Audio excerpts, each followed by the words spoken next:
So we had a plan for a July mini convening on the 11th, and we're not actually sure if we're following through with that, just given the way the session has gone. So more information about that soon, but we'll keep you updated. I guess we can just move into legislative updates if no one has any network updates then. I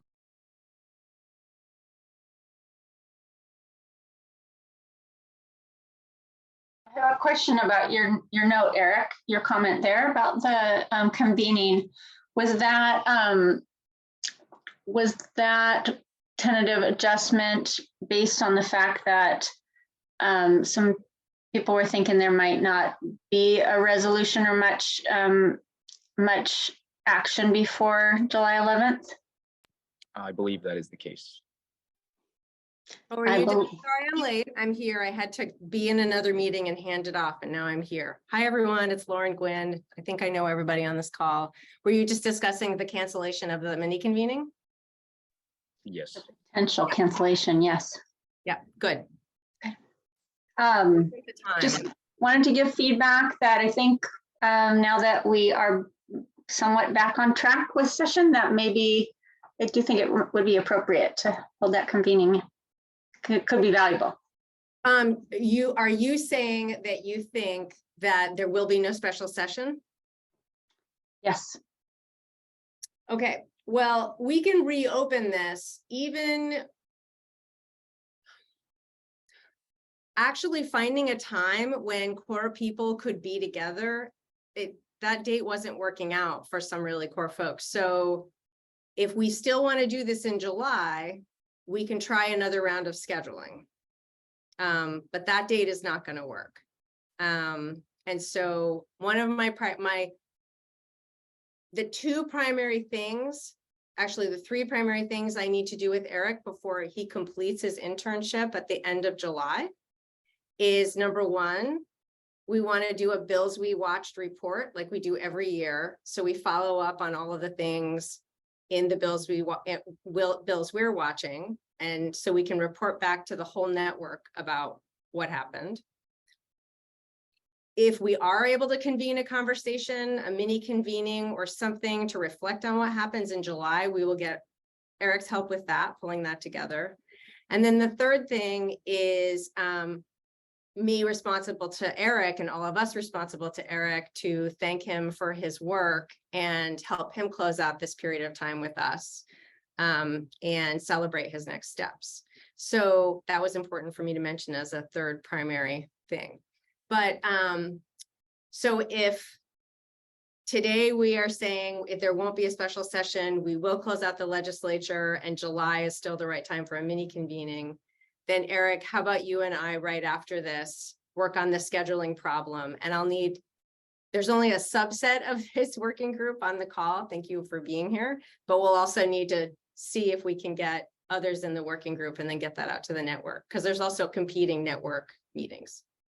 Does that sound good? Yes, thank you. Great.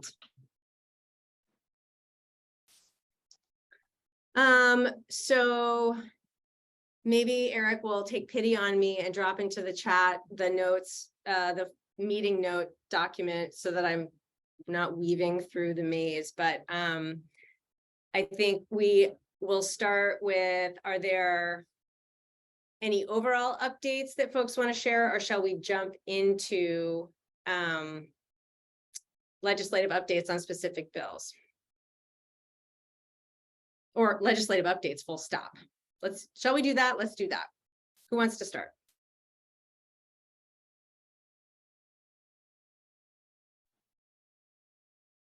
I'm hesitant because I gave quite a bit of misinformation on our last call. Okay. But I think I've got it this time.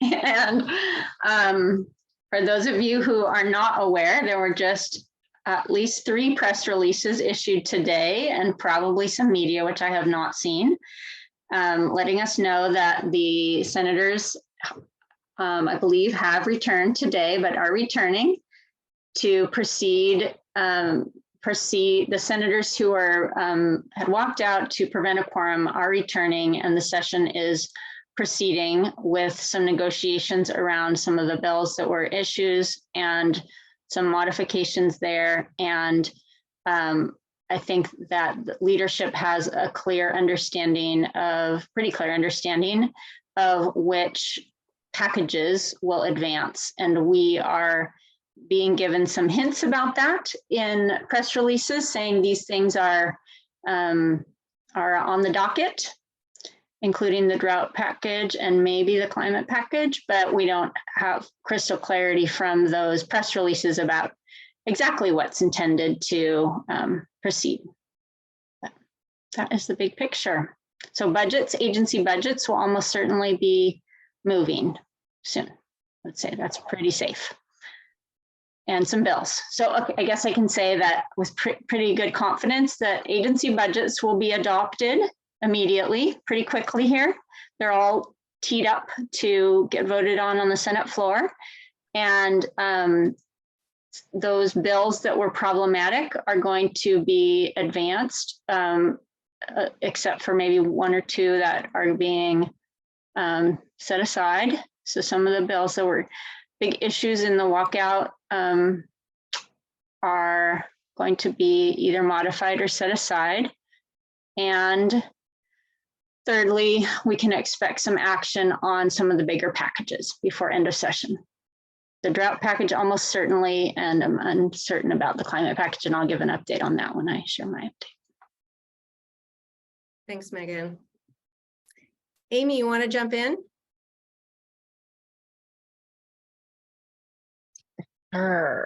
Happy to. So yeah, same thing. They're back today. As of today, everyone's really tight-lipped. And I think a lot of probably your average caucus member didn't even know they were coming back today and doesn't really know what's going on. And yes, there's probably some stuff still getting worked out, but they've agreed to agree to something. And so yeah, I think the Christmas tree is probably still outstanding, but otherwise everything else Megan said. So if you like, I'm happy to give updates on the OOC stuff that we've been working on, if that's okay. Yes. Sure. Okay. So the canola bill is definitely one that has been bipartisan, unfortunately, and we've been told all along that it would move. We just don't know when, and we don't know if it's going to get amended or not. So earlier I heard it was being amended, but today we're hearing it might not be amended. So that's good. That's still moving. And then we have funding in the HEC budget already that has passed. And so we're just keeping our fingers crossed that that money stays in there for OSU, which is really exciting. And we had another budget advocacy piece that was in the ODA budget, and it got pulled out, and we're told that it's in the cleanup budget.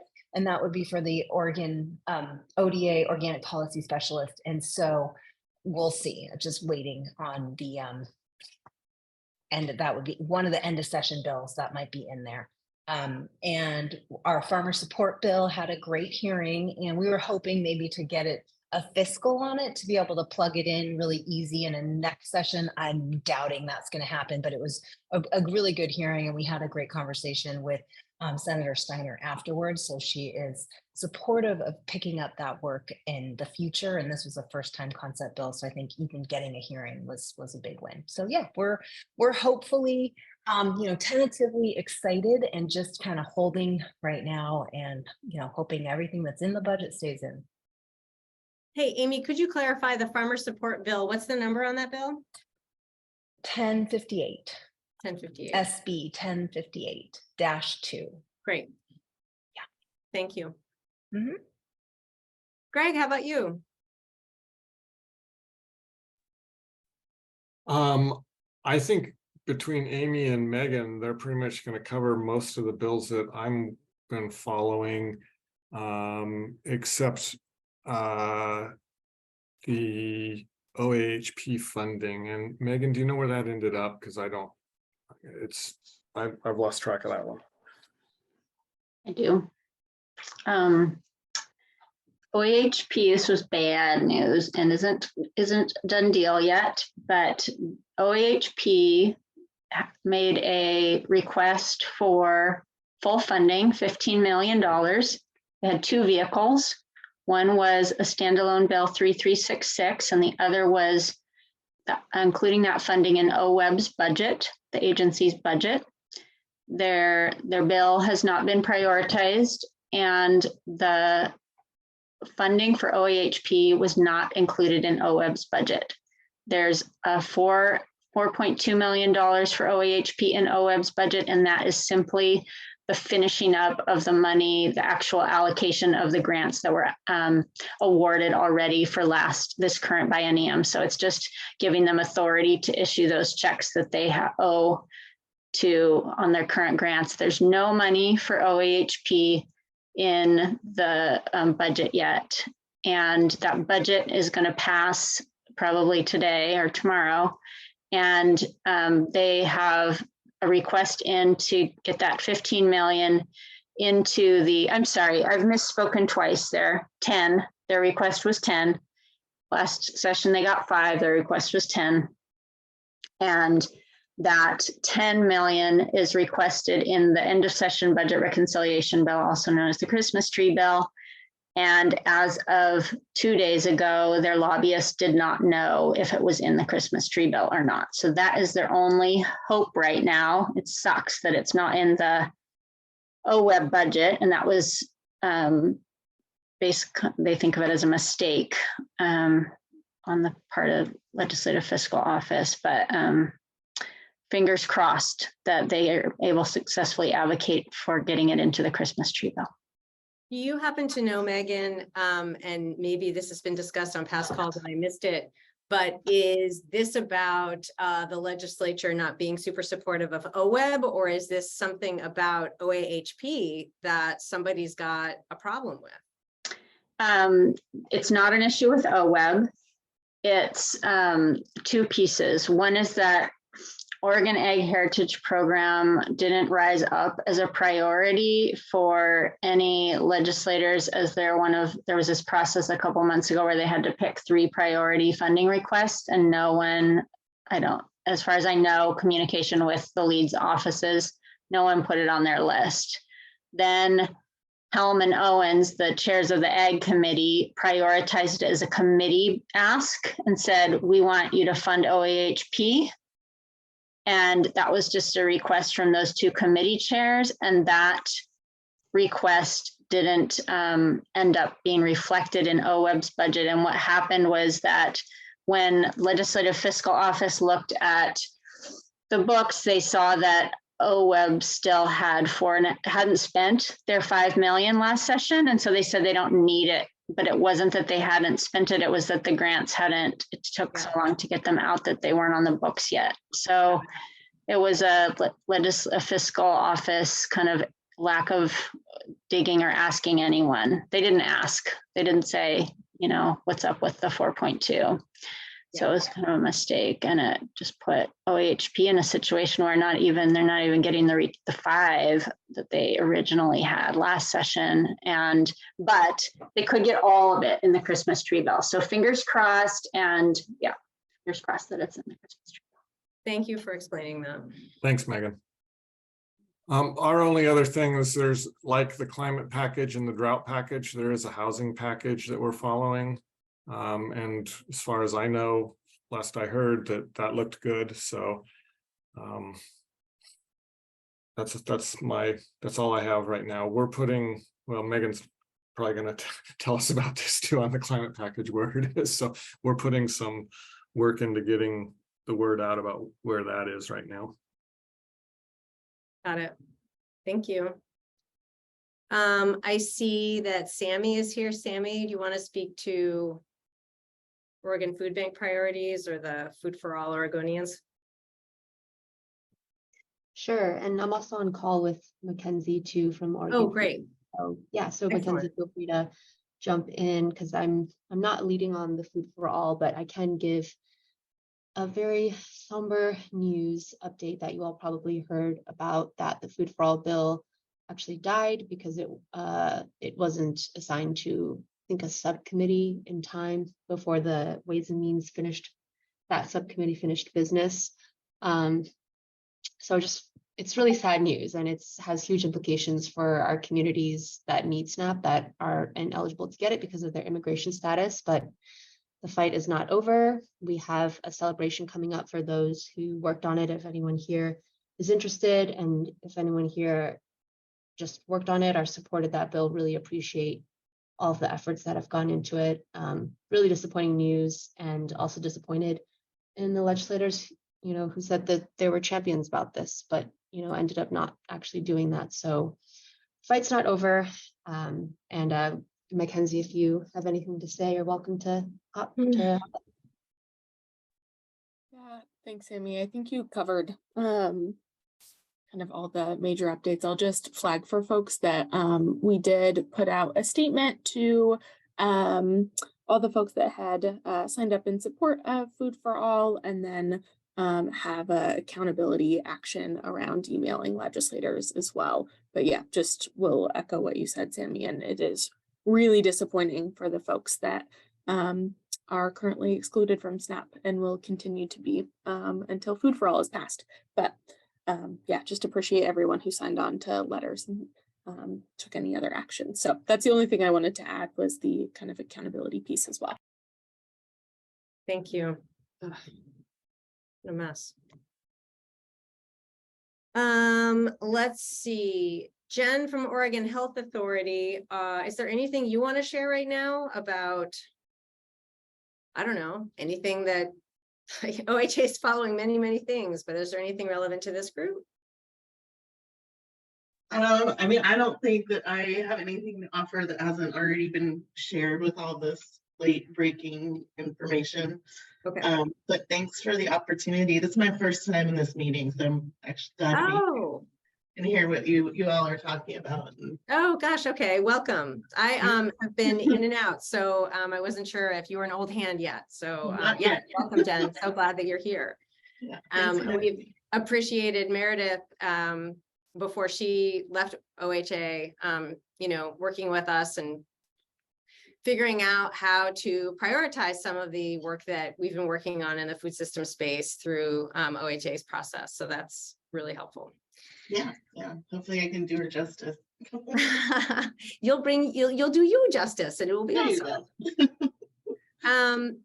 Any other folks? Melina, do you want to share anything about farm to school budgets?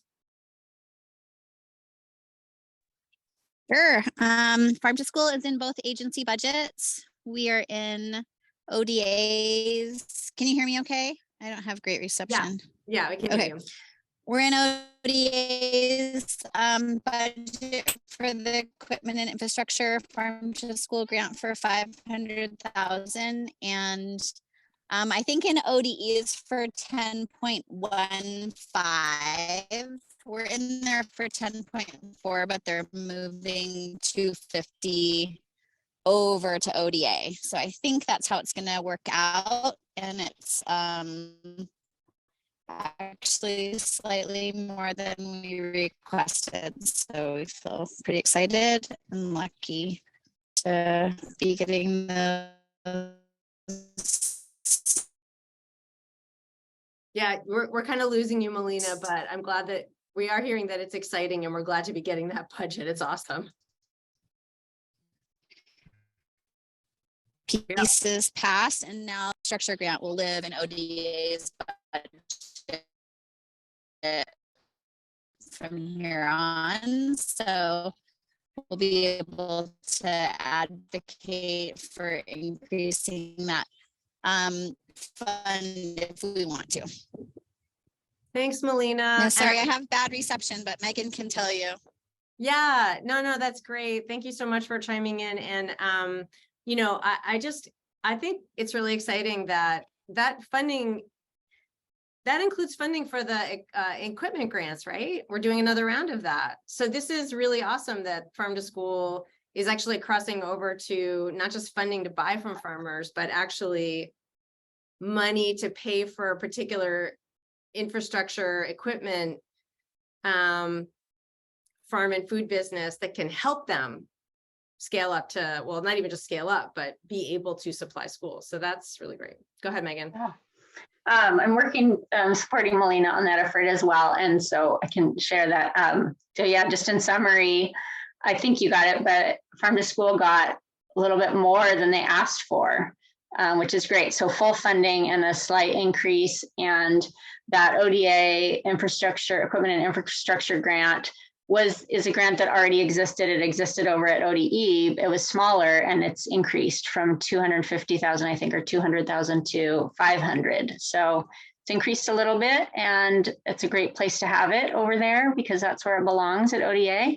In the past, it took many months to get the money from ODE to ODA so it could be distributed, and now it'll be right where it needs to be. And so good news all around, and the network, Oregon Farm to School and School Grid Network, is in a really good position because they're one of the agency budgets are one of the few things that we know will be adopted before the end of session now that the senators will come back, which is where their money is. Excellent. Okay, so is anyone else on this call? I don't know if Genevieve, you have anything to add, or Rachel, or Rose, or Penny related to a specific bill or budget at the legislature right now? I can go. Hey, everybody, this is Rachel Ward. Good to see so many of you since my days at Access. It's like full circle moment here. Yeah, I love it. So I'm with Farmers Market Fund now, and working on Double Up Food Bucks. Our news is no news, that we're waiting to see if we're in the omnibus, but we have a strong feeling that we will be in that Christmas tree bill. We're just poking around trying to get any sort of intel about if we get the full 8 million that we're asking for, or if it will be the 4 million that we've received in previous biennium, but no real news. Just waiting. Got it. Yeah, Megan, go for it. Or Can's priority bills. Okay.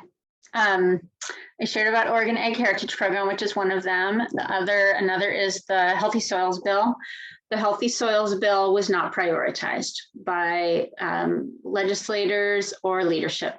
It was incorporated a teeny bit into that request that the chairs of the Ag Committee made to the Ways and Means Committee with Oregon Egg Heritage Program, but that was a tiny little piece, and it didn't end up being prioritized. So with all the other priorities, the Healthy Soils Bill will not advance as a standalone bill, and we have a request in to fund some pieces of it in the end of session Christmas tree bill, the end of session budget reconciliation bill. So fingers crossed that anybody's listening to those requests and some of it ends up there. Otherwise, Healthy Soils bill didn't do so well.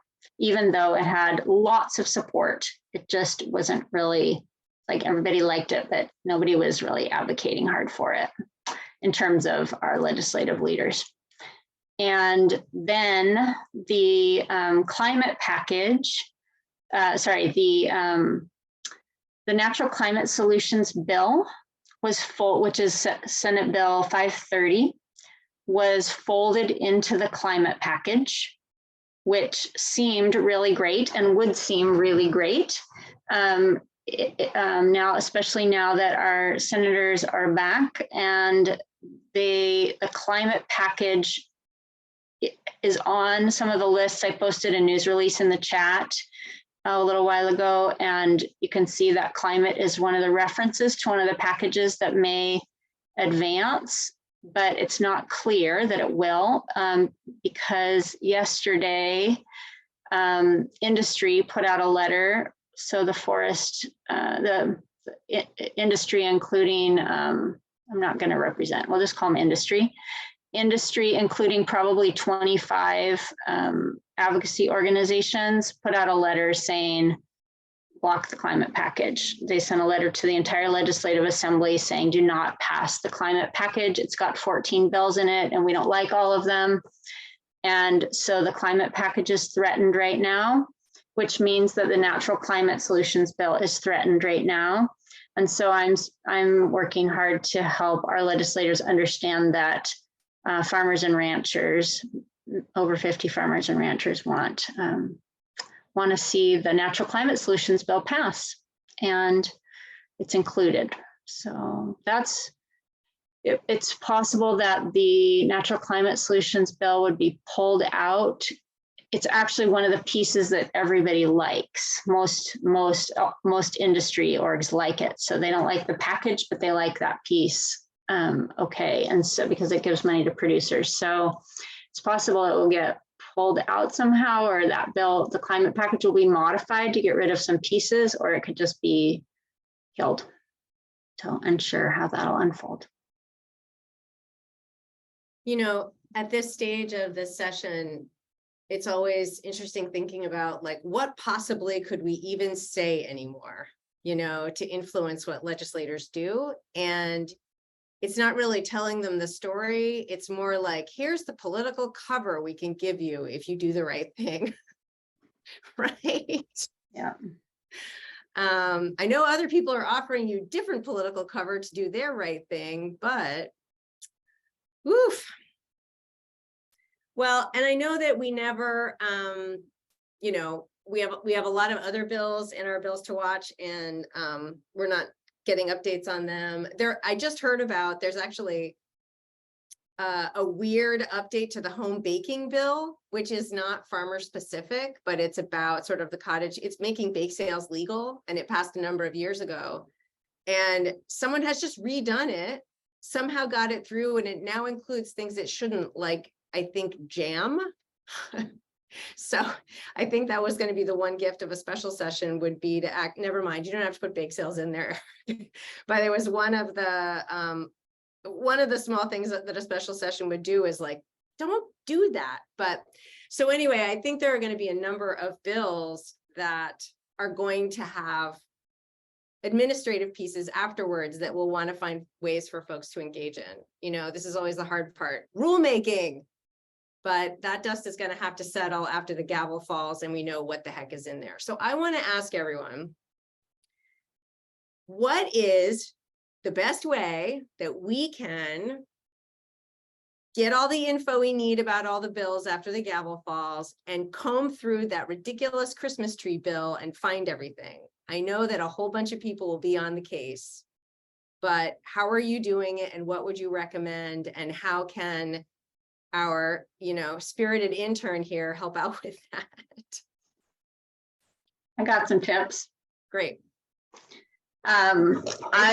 What I do when I want to figure out if my bill is, or my issue is in a particular omnibus package, I do keyword searches. So I recommend we could do a brainstorm right now of some keyword searches for Eric, keywords for Eric, but I'm going to just drop some. Agriculture, food, farm, soil, SNAP. Yeah, but we have to be right. The full SNAP words. Yeah, we could just drop some words for Eric here. Conservation won't be good. There's too much. Well, farmland preservation. Yeah, and go ahead and drop those things here into the notes, I'd say. And then the other thing is, how quickly do we think people will be able to go to OLIS, look up a bill, and see what actually happened to it? Because I feel like immediate. I think it's going to be pretty quick. Sometimes in the past, I just remember like, what does that mean? What happened? And because for some things, it was like, did that die? It doesn't say this bill died, you know? No, they never say this bill died. So that's the one thing that's not posted ever. Right. Is this It bill just died? says in committee upon adjournment. That The means it last died. step. Yeah. Okay, excellent. Committee upon adjournment means it's not going anywhere. It's stuck in there. Yeah, Lauren, I can just, so the other like moving target is they often have a couple different bills in the capital construction that end up becoming the Christmas tree bill. So that's the committee you want to be monitoring. And then indeed Control Alt search, like it is just doing a keyword search through that document. And I've heard they really want to try and wrap up by next Friday. So that's the capital construction bill. Go ahead, Eric. Okay. I have a little update about the special session, which might be helpful, which is that I don't know if everybody knows this, but apparently if there is, so there still could be a special session where there's a bunch of stuff that people start throwing a fit that didn't, we throw tantrums and say, you didn't get to my bill, you didn't get to this very important issue, and or that leadership knows that they have some business to finish. But my understanding is that if the legislature were to convene in the month of July at the Capitol, it would be exorbitantly expensive for the state of Oregon because the Capitol is under construction and most of the work that happens inside the building, I guess, or something is supposed to happen in July. And so we can be pretty sure, I think, that now that they have come back, that I'm feeling pretty confident that they're not going to re-adjourn in July. So if there is a special session, I think it would happen either later in the summer or later in the year. Great. Excellent. Okay. So at this point, so Eric and I will be in touch with everybody about, here's this bill, you were watching it, what happened? We'll get that report. So wrapping up at the end of next week, June 23rd, done. And then that sleuthing work can happen starting June 26th or the day after, who knows. I wanted to put, and I put this here in the notes, that the mini convening, which will be sending out some sort of poll soon to just try to find a date near the end of July.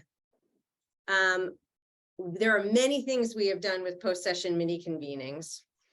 And I'm thinking, given everything that's going on, it would be good to focus on what happened with the bills we watched. We'll have the report, we'll have some presentations. Quick heads up about rulemaking and other administrative implementation steps for specific bills that we should be tracking, some group of us should be tracking, and then we'll be back in touch about all that. And then asking folks, because this mini convening is for the whole network, not just this group, what are the different ways that you engaged in general, whether it was just reading a newspaper article and shaking your head, or did you call a representative, or et cetera, because we've asked that in the past. Andrew had pointed out to me earlier this week, wow, we had that amazing pre-session mini convening and there were 70 people there, and I don't know how many people are still involved, but there's a lot of activity by OCFSN members that we of course never see because they're out there just doing it and they're not reporting on it here. So that's what I'm going to suggest that we focus on with that mini convening. And then we as a group, after you all have a chance, especially those of you who have been glued to the legislature and you have a chance to decompress, just coming back to, okay, next year is a short session, but how shall we proceed? How do we want to engage the network, et cetera? So we will have those bigger picture conversations, I would think, maybe in the fall. How does that sound? That's my hypothesis. That's my proposal. What do folks think? Please feel free to disagree with me, but give reasons.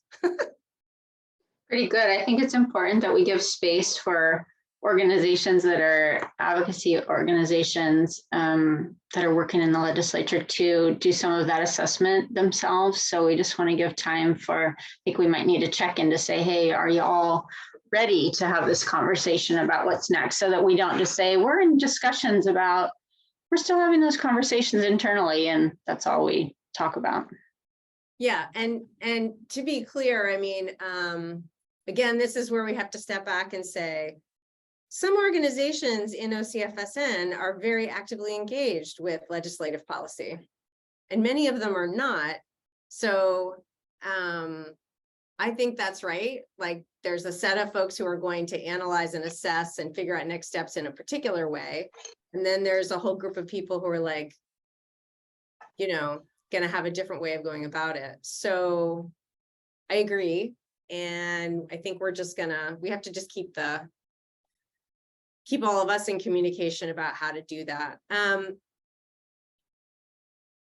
For those of you who this is your first year with this group, and I know we did it differently this year, instead of having just one policy committee, we split off the two. In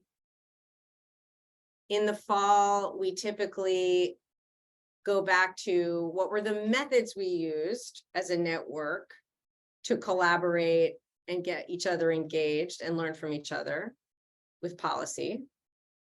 How did that work? And should we adjust how we do it going forward? And that's not what do individual organizations do. That is what the network does to support organizations collaborating, for example, through this work group. So you can be thinking about that, but we don't need to have that conversation until the fall. Does that sound good? Rose, thank you for posting in here. I really appreciate it. I appreciate you showing up. Sounds like an awesome conference.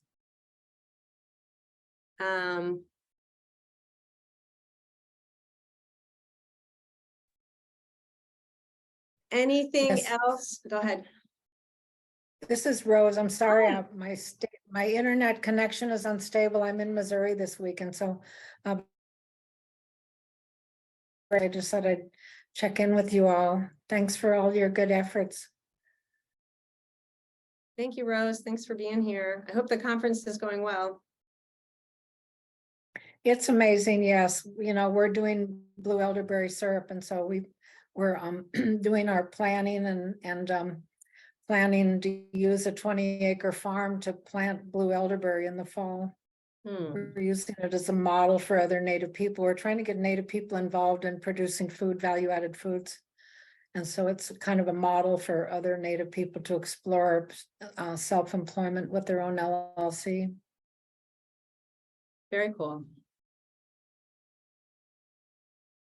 Excellent. Well, so we could give everybody 20 minutes of their day back. How does that feel? Is that good?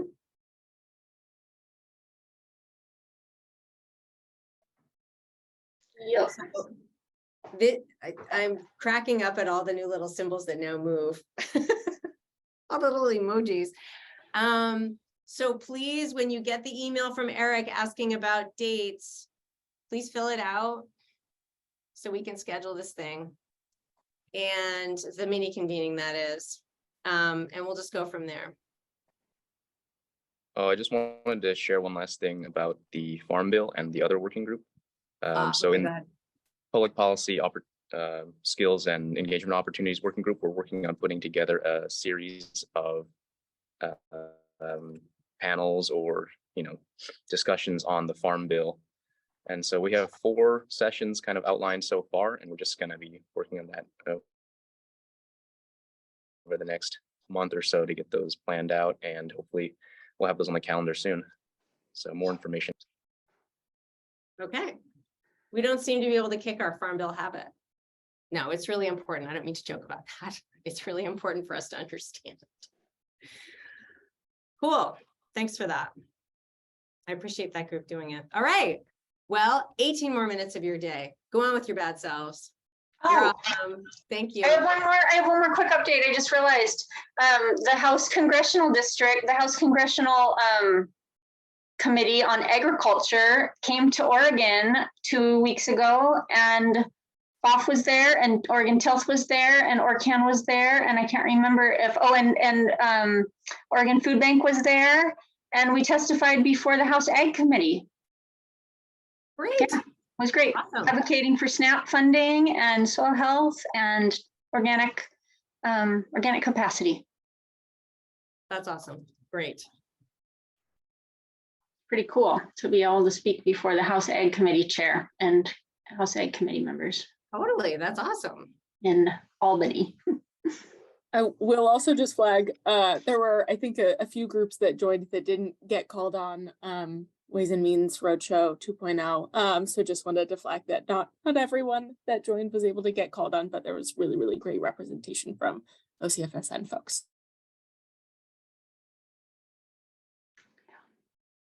Excellent. Okay, well, your